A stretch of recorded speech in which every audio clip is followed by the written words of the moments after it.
તો આજના આ વિડીયો અંદર આપણે જોઈશું કે તમે તમારું રિઝલ્ટ છે એ કઈ રીતે ચેક કરી શકો છો. તમારે પ્રિલિમ્સ પરીક્ષાની અંદર કેટલા માર્ક્સ આવ્યા છે તો તમે પાસ ગણાશો, એટલે કે મુખ્ય પરીક્ષા છે એ આપી શકશો. ટાટ એચએસ નું કટ ઓફ કેટલું રહ્યું છે અને આપણે જોઈશું કે મુખ્ય પરીક્ષાની તારીખ જાહેર કરવામાં આવી છે તો આ મુખ્ય પરીક્ષાની તારીખ કઈ રહેશે.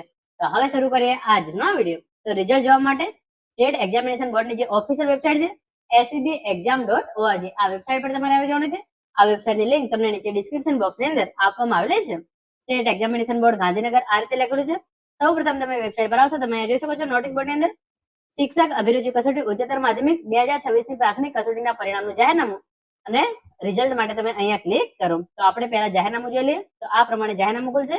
રાજ્ય પરીક્ષા બોર્ડ શિક્ષક અભિરુચિ કસોટી ઉચ્ચતર માધ્યમિક 2026 પ્રાથમિક પરીક્ષાના પરિણામનું જાહેરનામું તારીખ 16/6/2026 ના રોજ જે આ જાહેરનામું જાહેર કરવામાં આવ્યું છે અને 12/4/2026 ના રોજ શિક્ષક અભિરુચિ કસોટી ઉચ્ચતર માધ્યમિકનું આયોજન કરવામાં આવેલું હતું. પરીક્ષા પૂર્ણ થઈ હતી. ઉમેદવારની OMR શીટ 15/4/2026 ના રોજ જાહેર કરી દેવામાં આવી હતી. તો સૌપ્રથમ પ્રોવિઝનલ આન્સર કી તારીખ 2/5/2026 ના રોજ જાહેર કરવામાં આવી અને જે પણ વાંધા હતા એ તમામ વાંધાઓ પછી જે ફાઇનલ આન્સર કી છે એ તારીખ 4/6/2026 ના રોજ રાજ્ય પરીક્ષા બોર્ડ દ્વારા જાહેર કરવામાં આવેલી હતી. તો આ ફાઇનલ આન્સર કીના આધારે આ પ્રાથમિક કસોટીનું પરિણામ તારીખ 16/6/2026 ના રોજ નીચે પ્રમાણે જાહેર કરવામાં આવે છે. તો અહીંયા જે ઉમેદવારો પાસ થયા છે એમને જ ઇન્ફોર્મેશન આપેલી છે. ગુજરાતી માધ્યમની અંદર કુલ 1,60,182 ઉમેદવારોએ ફોર્મ ભર્યું હતું. એમાંથી 1,43,734 ઉમેદવારો હાજર રહ્યા હતા અને એની અંદર 70 કે તેથી વધુ ગુણ મેળવનાર ઉમેદવારોની સંખ્યા કેટલી? 50,066.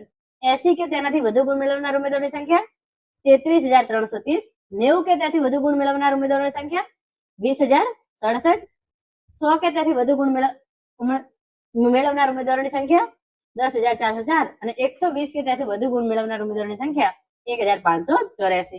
વાત કરીએ આપણે અંગ્રેજી માધ્યમની તો 4150 ઉમેદવારોએ ફોર્મ ભર્યું હતું.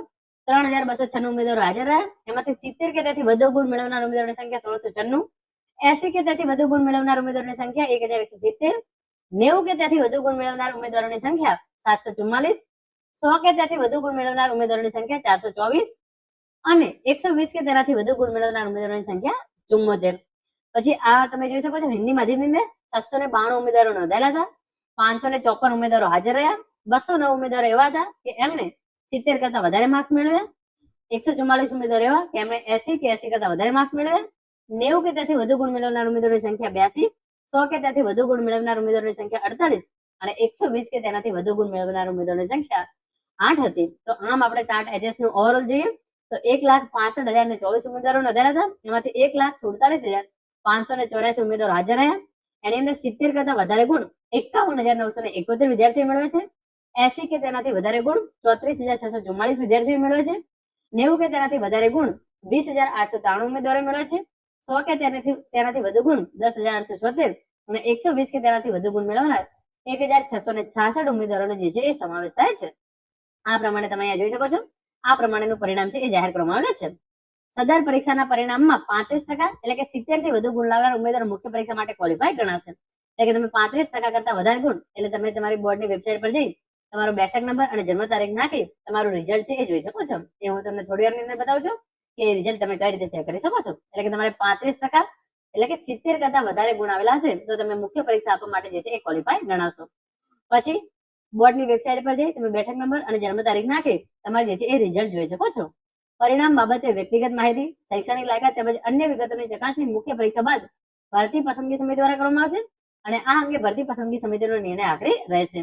જે ઉમેદવારો એમાંની પુનઃ ચકાસણી કરવા માંગતા હોય એમને જે છે 18/6/2026 થી તારીખ 30/6/2026 સુધી સવારે 11 વાગ્યાથી સાંજે 5 વાગ્યા દરમિયાન જે છે એ ટાઈમ આપવામાં આવેલો છે અને પુનઃ ચકાસણી કરવા માંગતા ઉમેદવારોની હોલ ટિકિટ OMR ની નકલ લેખિત અરજી કરી 100 રૂપિયા જમા કરવાના રહેશે અને 30/6/2026 બાદ પુનઃ ચકાસણીની કોઈ પણ અરજી છે એ ધ્યાને લેવામાં આવશે નહીં. હવે વાત કરીએ મુખ્ય પરીક્ષાની તારીખની અંગે તો તમે જોઈ શકો છો ગુજરાતી માધ્યમની મુખ્ય પરીક્ષાનું આયોજન 19/7/2026 ના રોજ કરવામાં આવનાર છે અને અંગ્રેજી તથા હિન્દી માધ્યમની મુખ્ય પરીક્ષાનું સંભવિત આયોજન ઓગસ્ટ માસમાં કરવામાં આવનાર છે.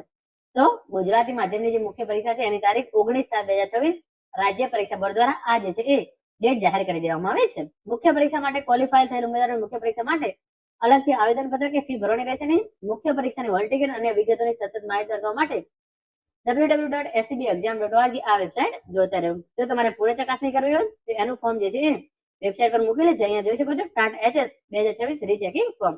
તો અત્યારે 1 મિનિટ વેબસાઇટ ઓપન થઈ નથી રહી, પરંતુ આ ફોર્મ છે એ પણ તમને આપણી ટેલિગ્રામ ચેનલ છે ત્યાં મળી જશે.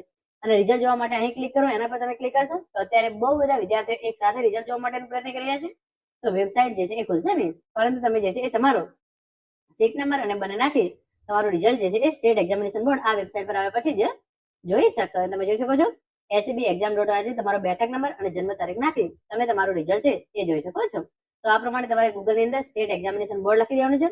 આ વેબસાઇટ આવે છે એ ઓપન કરી લેવાની છે. વેબસાઇટ અત્યારે મને લાગે છે ત્યાં સુધી હવે ઓપન નહીં થાય, પરંતુ વેબસાઇટ ઓપન કર્યા પછી તમે તમારો સીટ નંબર અને તમારી જન્મ તારીખ અને સીટ નંબર નાખી તમે તમારું પરિણામ છે એ જોઈ શકો છો. તો આ પ્રમાણે ટાટ HS નું પરિણામ જે છે એ રાજ્ય પરીક્ષા બોર્ડ દ્વારા જાહેર કરી દેવામાં આવ્યું છે. તમારા 70, 35% એટલે કે 70 કરતા વધારે માર્ક્સ આવેલા હોય તો તમે મુખ્ય પરીક્ષા માટે જે છે એ હાજર રહી શકશો. અને ગુજરાતી માધ્યમની પરીક્ષા છે એ 19/7/2026 ના રોજ લેવામાં આવશે. અને અંગ્રેજી અને હિન્દી માધ્યમની પરીક્ષા જે છે એ ઓગસ્ટ મહિનાની અંદર લેવામાં આવશે. અને એની તારીખો જે છે એ હવે પછીથી જાહેર કરવામાં આવશે. મિત્રો, આ હતો આજનો video. Thank you so much for watching.